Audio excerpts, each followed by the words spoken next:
بالله من الشيطان الرجيم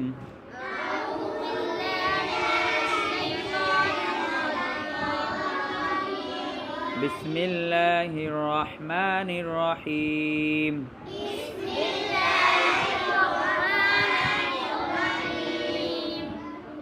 اللهم صل على محمد وعلى آل محمد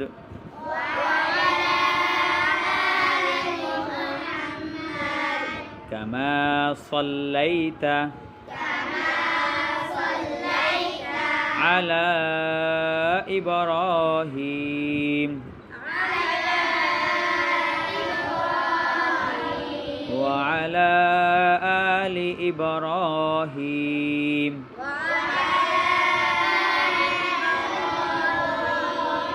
إنك حميد مجيد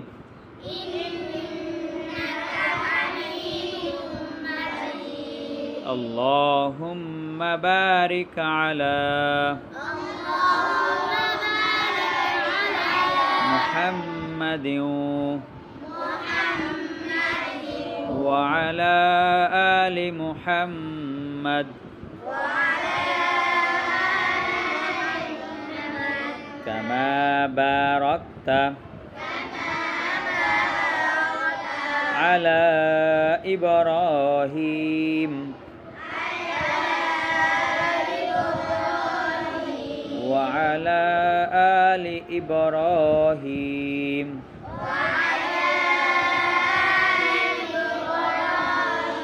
إنك حميد مجيد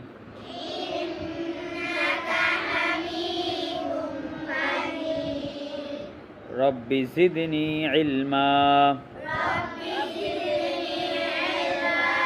رب زدني علما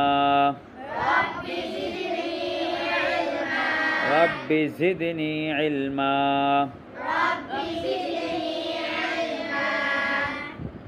رب يسر ولا تعسر وتمم علينا بالخير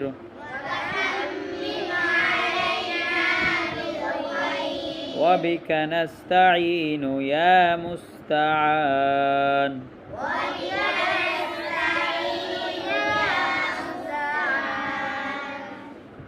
আজকে হচ্ছে সবক নম্বর 1 নম্বর সবক আরবি হরফের পরিচয়। আজকে আমরা এমনভাবে হরফ পড়ব, মনে করব যে আমরা হরফ চিনি না, আমরা নতুন করে পড়তেছি। এমনভাবে পড়ব যেন আমাদের আজকেই এই হরফগুলো যেন একদম কি হয়, ঠোঁটস্থ হয়ে যায়। কেমন? পারবো না ইনশাআল্লাহ? ইনশাআল্লাহ। তা সবাই আমার সঙ্গে উচ্চারণ করেন। আমি একবার বলি আপনারা পড়বেন, আর যাদের একটু সমস্যা আছে তারা কি করবেন, এটা পরবর্তীতে বারবার পড়বেন। বারবার পড়লে কি হবে? মুখস্থ হবে। মানে আর হরফ নিয়ে কোনো টেনশন থাকবে না। যখন হরফ ঠিক হয়ে যাবে তখন কিন্তু আর কি হবে না, সমস্যা থাকবে না। আর হরফ যদি না ঠিক হয় তাহলে কিন্তু অনেক সমস্যা হবে, তাই না? তো ঠিক আছে, চলেন আমরা আগে হরফ ঠিক করি। আলিফ আলিফ বা বা বা তা তা সা। খেয়াল করেন আমার জিহ্বাটা কোথায় লাগে, দেখেন। সা জিম হা খ দাল জাল র ঝা। আরেকভাবে বলা যায় যা, তাহলে ঝাও বলা যায় আবার যাও বলা যায়।